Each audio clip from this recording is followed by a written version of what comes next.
when you're born, you have clean blood vessels, beautiful blood vessels. When about teenagers, when small bits of plaque start depositing in your blood vessels based on the way we eat, the McDonald's, the Denny's, all the fast food, that plaque just gets deposited within your blood vessels. And over time, that plaque starts getting hardened up and becomes calcified, becomes raw, becomes really hard. And it's the calcified plaque is very difficult to reverse. It's almost impossible to reverse it because it's just really hard. But that's not really the cause for concern. It's the soft plaque that causes all the problems. The heart attacks, the strokes, it's the soft plaque that causes the most of the problems. That soft plaque, you can reverse it. And that's what Dr. Dean Ornish and Esselstyn have already shown. That soft plaque, you can reverse it with good food, with all the greens, the whole grains and all that. You can actually reverse that with food, with exercise, lifestyle changes. Hey, y'all, it's Jolly with Interrupt Hunger's Move, Eat, Give podcast. I'm here to help you get back to your roots and live like our ancestors did, before ultra-processed foods poisoned us and before technology trapped us in sedentary, isolated lives. I interview experts in exercise, nutrition, and food insecurity, people who've transformed their lives through healthy habits, and community health champions building healthier communities, all to discover exactly how they did it and share those strategies with you. Our goal? Take these proven methods back to Bernie and make it the healthiest small town in Texas. Then share our blueprint to create healthy small towns all across this incredible country. Before we get to today's guests, here's how our Donate Your Weight program helps you celebrate weight loss victories, whether you're going solo or joining a team challenge. If you've ever said, I know what I need to do to lose weight, I just need to do it, then this challenge is for you. We help you turn your knowing into doing. The Interrupt Hunger 12-Week Weight Loss Challenge is a plan to help you lose weight by creating healthy habits in a fun and easy way. While you create new habits, we use compassion and community to help you stay motivated long enough for your new habits to stick. Bring the 12-Week Weight Loss Challenge to the places you live, work, and pray. Once a week, come together to exercise as a team in your neighborhood or at a local park. Then, once a month, come together to give back to your community by volunteering at a local food bank, food pantry, or soup kitchen. And finally, once a month, donate your weight to celebrate your weight loss victories. Donate at least $1 for every pound you lose to help fight hunger. 100% of proceeds benefit a food pantry in your area. You already know exercise makes you feel better. You already know the difference between healthy and unhealthy eating. And you already know it feels really good to give back. The Interrupt Hunger 12-Week Weight Loss Challenge helps you to be intentional about how you move, eat, and give, and helps you turn your knowing into doing. Visit interrupthunger.org to join as an individual or start a team. Contact us with any questions. We're always happy to chat. Hey everyone, Jolly here with Interrupt Hunger's Move, Eat, Give podcast. Thanks for joining us. Today, we've got Dr. Ajay Joseph, all the way from Tulsa, Oklahoma with us today. Dr. Joseph, thank you so much for joining us, sir. Thank you, Bill. It's a pleasure. Well, why don't you tell us about yourself and your practice to get started? Yeah, I am an interventional cardiologist, and to make that simple, I'm the guy who you come to when you have a heart attack or when you have some chest pain. That's what I've been trying to do, put stents in for blockages in your heart, your legs, and all of that.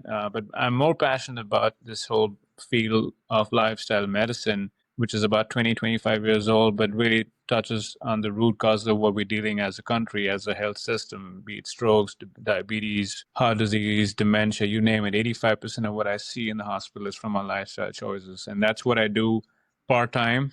4 days a week, I put stents in and fix blockages, but 1 day a week, I teach patients how to cook healthy meals and exercise and sleep better and handle stress better.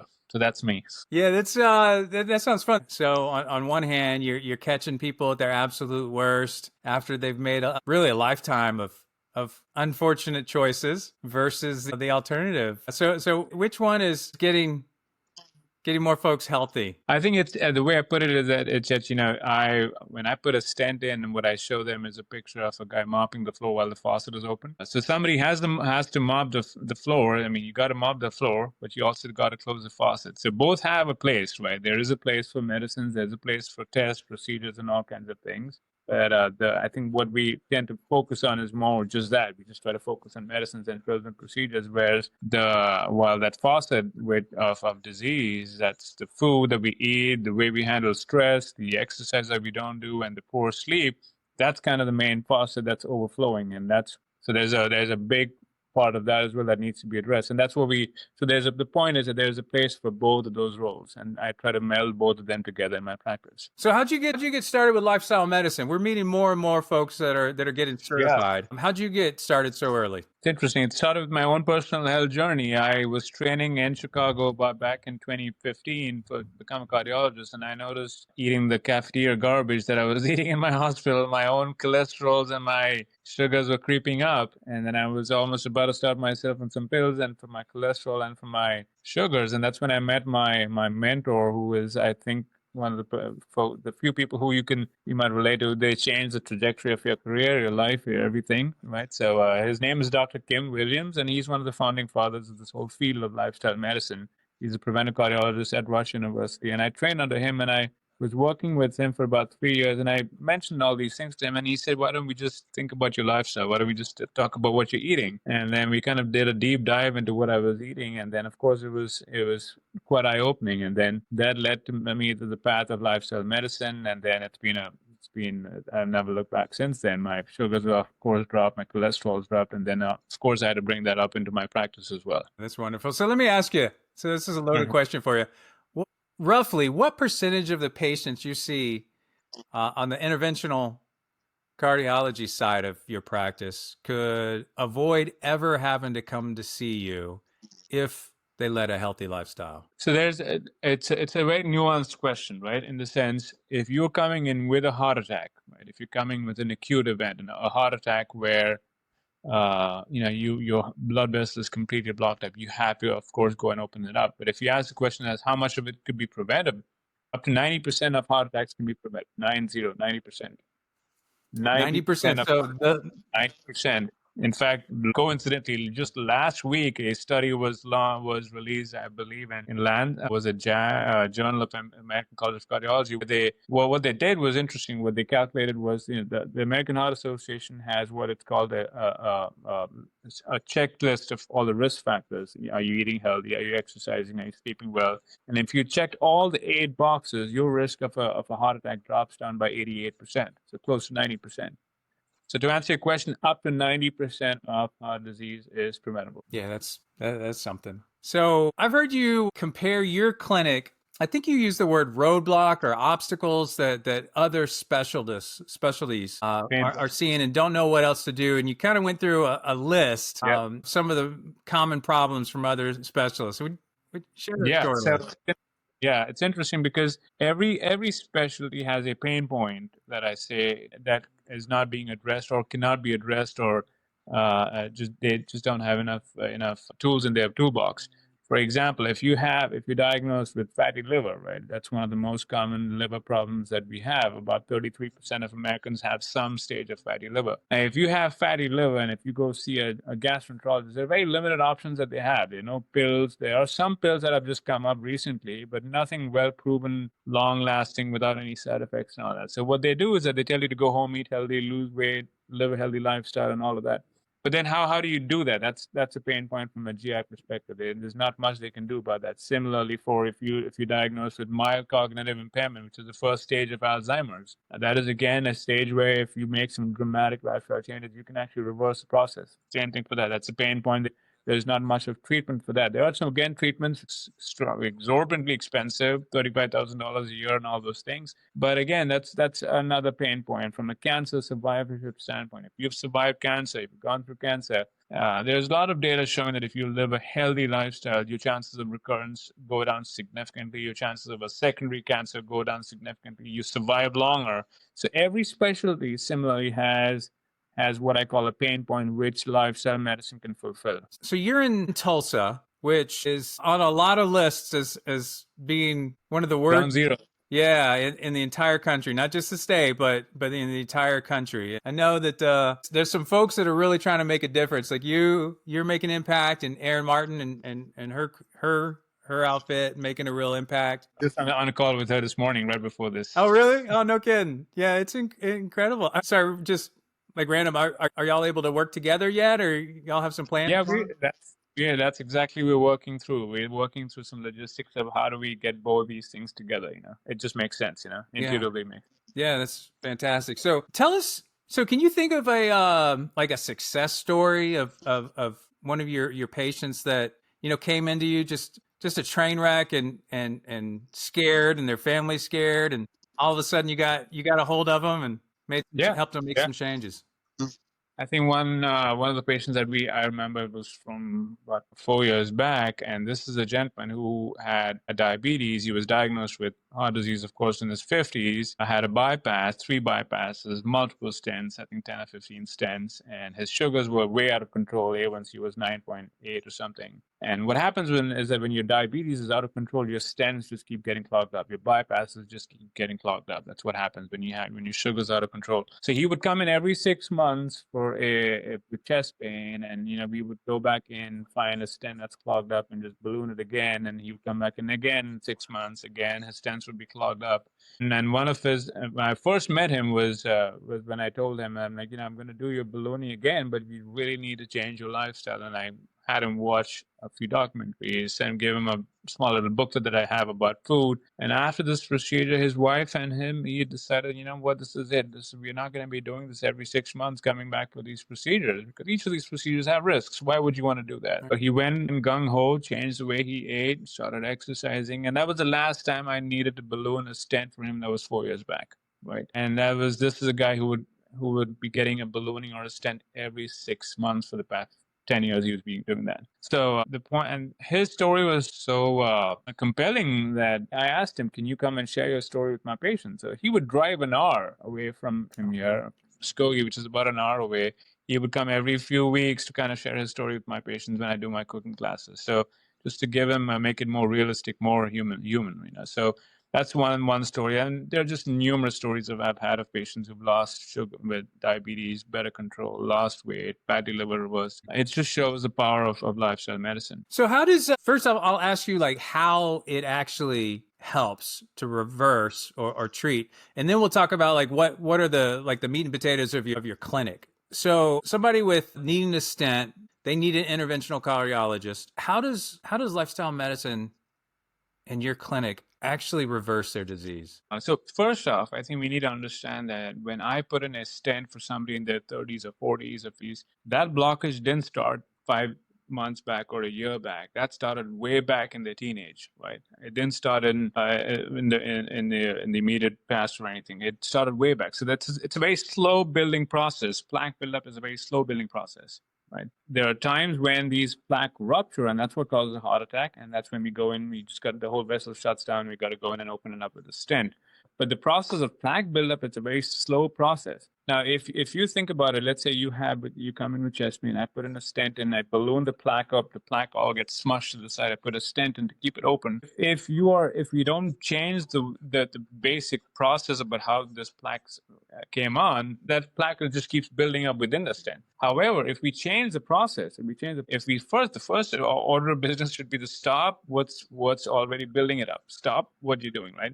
And then we push back on the plaque, right? We push back on that plaque with food, with exercise, with sleep, with stress, and all that. In fact, there is good data. There are actually just 2 people in the world who've actually shown plaque reversal, right? One is Dr. Dean Ornish at UCLA. He showed that 40 years back. 40 years back, he showed that you can actually reverse plaque with angiogram. He actually went in, did angiogram, then he saw plaque reversal. And Dr. Colwell Esselstyn at the Cleveland Clinic, again, same thing. He's shown plaque reversal with intensive lifestyle changes. So it's definitely doable, definitely has been shown, and it's been demonstrated. Just that we just don't give enough importance to that. If you stop the injury, so you change, you're eating good, you're exercising, all this stuff. If you stop the continual injury, does your body just gradually remove the plaque? The soft plaque. So I need to clarify that. But if you've got calcified plaque, the plaque starts off as soft. So the way I tell patients that when you're born, you have clean blood vessels, beautiful blood vessels. When as in about teenagers, when small bits of plaque start depositing in your blood vessels based on the way we eat, the McDonald's, the Denny's, all the fast food, that plaque just gets deposited within your blood vessels. And over time, that plaque starts getting hardened up and becomes calcified, becomes raw, becomes really hard. And it's the calcified plaque is very difficult to reverse. It's almost impossible to reverse it because it's just really hard. But that's not really the cause for concern. It's the soft plaque that causes all the problems. The heart attacks, the strokes, it's the soft plaque that causes the most of the problems. That soft plaque, you can reverse it. And that's what Dr. Dean Ornish and Esselstyn have already shown. That soft plaque, you can reverse it with good food, with all the greens, the whole grains and all that. You can actually reverse that with food, with exercise, lifestyle changes. That's beautiful. Okay, so tell us about your clinic. Yeah, tell us about the lifestyle medicine and how you help folks get healthy. So we see patients in the clinic, and we see them for different reasons, right? GI refers their patients for fatty liver, neurology for cognitive impairment, diabetes, endocrinology, heart disease. My own colleagues refer their patients. We see them. We do an intake survey where we kind of do a deep dive into the lifestyle. What's your dietary habit like? What do you have for breakfast, lunch, all kinds of things. How much do you sleep? How much do you exercise? What's your level of stress? What's your level of social isolation? All kinds of things. It's a deep dive questionnaire.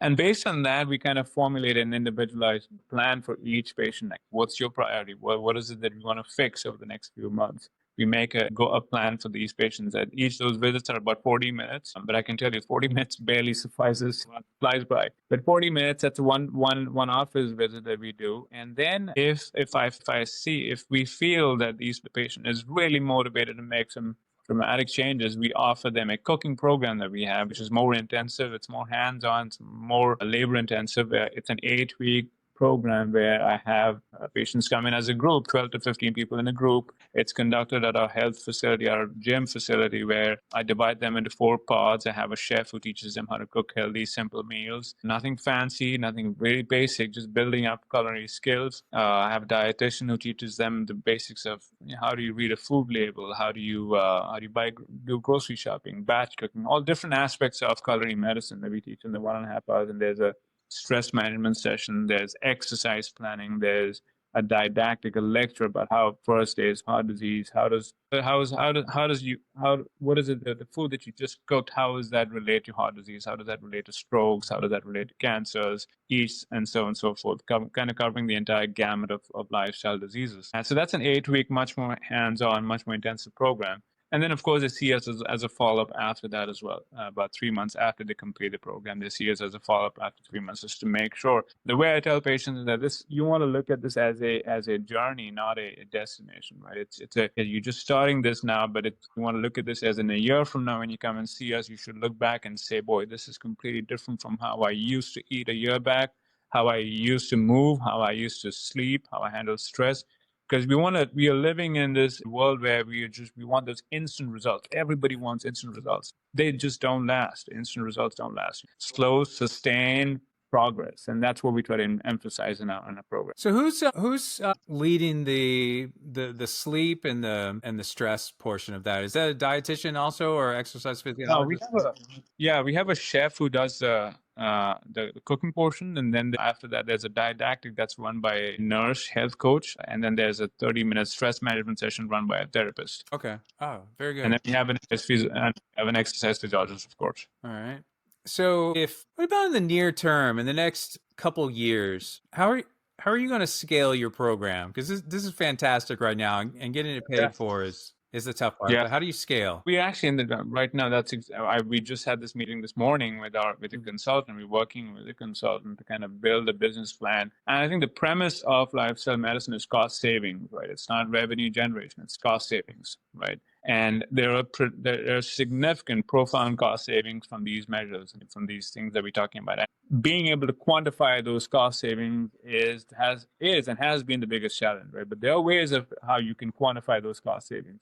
What's the cost saving of decreasing your A1C from 10 to 5.5, especially in a value-based care setting that we are in right now? So there are ways of doing that. That's exactly what we are trying to build in a business plan and kind of expand this program. Do you have any advice for a motivated provider that is starting to hear more and more about these types of programs gradually pop up around the country? I think the advice that I would have is to start small first, start very small. I mean, this has been a 5-year process for me. But especially in large health systems, if you're working within a large health system, you need to think that you are going against the grain. So there will be a lot of pushback. There will be a lot of skeptics. There will be a lot of people who think that you're doing voodoo medicine, but you just got to keep going with it and just start small, keep building on small success stories, and then keep building on that and building that momentum. So starting small is one, and secondly is the thing is that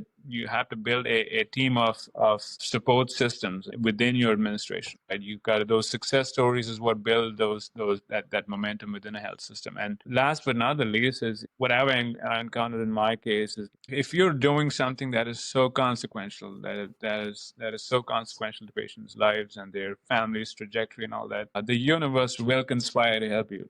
I have no doubt. I've experienced that time and time again. It's not even a joke now. I'm like, so if you go on this path, you will find things just lining up for you. That sounds like a pretty fantastic place to end there, sir. That's wonderful. Well, thanks so much for taking a few minutes with us today. How do you're doing some really neat stuff? So how do folks follow what you're doing or get in touch with you? Well, I think the easiest way would be I'm on LinkedIn. That's my only social media. That's my way of. And the only reason why I'm on social media is to promote lifestyle medicine. That's one. And of course, our website is, as they're saying, just Google St. Francis Lifestyle Medicine Tulsa. You'll find all resources that are. All right. Very good. Well, Dr. Joseph, thank you so much. I appreciate it. Keep spreading joy. You're doing wonderful work. Same to you as well, Bill. Thanks a lot. Be a pleasure. Thank you. Thanks so much for listening. Please rate and review the podcast on the platform of your choice so we can reach more people and more people are recommended this podcast. And if you really liked it, the single best way you can help us grow is by telling your friends. Now, for all the legal stuff. The views and opinion expressed in this program are those of the speakers and do not necessarily reflect the views or positions of any entities they represent. For my day job, I'm an employee of AbbVie and appear on this podcast on my own accord and not in the professional capacity as an AbbVie employee. All viewpoints provided are my personal opinions and not intended to reflect those of my employer. If you have any questions or comments, please shoot me an email at jolly@interrupthunger.org. Let's go spread some joy, people.